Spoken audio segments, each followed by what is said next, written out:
Hey, Nickie Brown here. No matter where you are, what part of the world you are in, I hope that you are having a good day. So I decided today to make some collard greens, and of course cleaning them with some baking soda.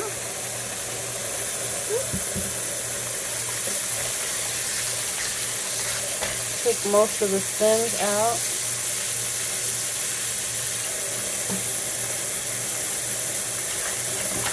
You can leave the stems in if you like.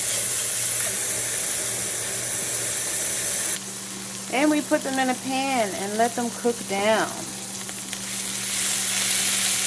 Right?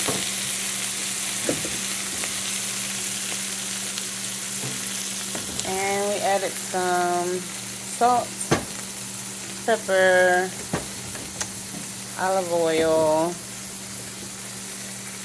garlic and herb seasoning, and Cajun seasoning, and of course onion, and just letting them cook down.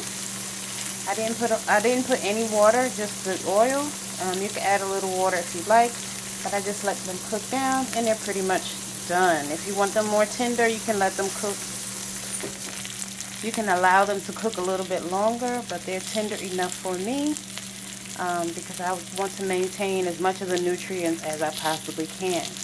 They were probably cooking for about 15 minutes. I may let them go a little bit longer, but they're pretty much done enough for me. So I hope that was helpful. Love y'all. Later.